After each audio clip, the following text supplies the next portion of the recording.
کہاں فیصلہ ہوا ہے کہ افغانستان ہمارا دشمن ہے، ہم نے ایلیمینیٹ کرنا ہے اس کو؟ کس نے فیصلہ کیا ہے؟ ہر کسی کو ایلیمینیٹ کرنا، یہ تسبیح ختم کر دینی چاہیے اب، کہیں دوسروں کو ایلیمینیٹ کرتے کرتے خود نہ ہو جائیں۔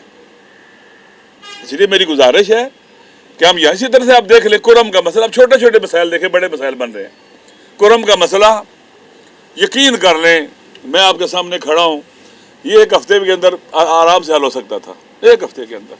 وہاں ایک شروع میں اچھا ڈی سی، کوئی اچھے پولیس کا ڈی پی او ہوتا اور ایس ایچ او وغیرہ ہوتے، مناسب سے ہوتے، پڑھے لکھے سمجھدار، یقین کر لیں یہ مسئلہ اتنی جانیں تلف نہیں ہوتی، ہمارے ہاتھ سے نہ جاتی۔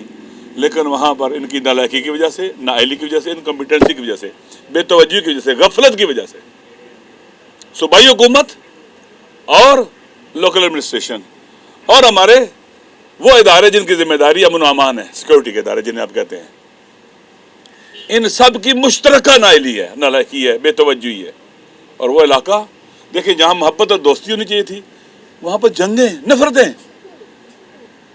جب ایک ملک کے عوام آپس میں جڑے ہوئے نہ ہوں، نفرتیں ہوں، وہ ملک اپنی نیشنل پاور کھو بیٹھتا ہے۔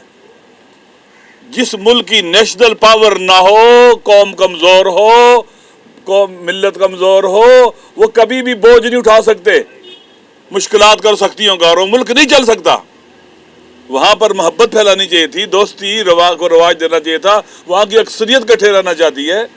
اور آپ دیکھیں کہ وہاں پر کیا ہوا، کتنے بے گناہ لوگ مارے گئے، کتنے گھروں کو آگ لگا دی گئی، کتنے گلے کٹ گئے، واقعا عجیب و غریب ہے۔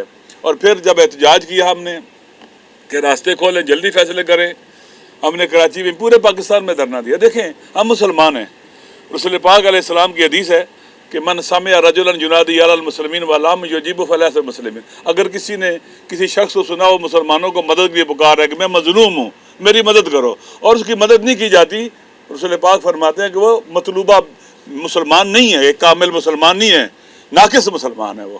لہٰذا ان مظلوموں کی آواز میں آواز ملانا پاکستان کا آئین بھی اجازت دیتا ہے، اسلام بھی کہتا ہے، قرآن بھی کہتا ہے، دین بھی کہتا ہے، انسانیت بھی کہتی ہے۔ ہم نے دھرنے پاکستان میں نہیں، لندن میں تھا، مانچسٹر میں تھا، برمنگھم میں تھا، آسٹریلیا میں تھا، یورپ میں تھا، امریکہ میں مظاہرے تھے، درست ہے، ہر جگہ تھے۔ کہیں ہمیں کسی نے گولی وہاں نہیں ماری، وہاں کسی نے، غیر مسلم ممالک میں ہمیں کسی نے گولی نہیں ماری، کسی نے ڈنڈے نہیں مارے، لیکن کراچی میں ایک فاشسٹ وزیر اعلیٰ اور اس کی حکومت نے وہاں بے گناہوں کو گولیاں ماری ہیں، سری صد میں لگی ہیں۔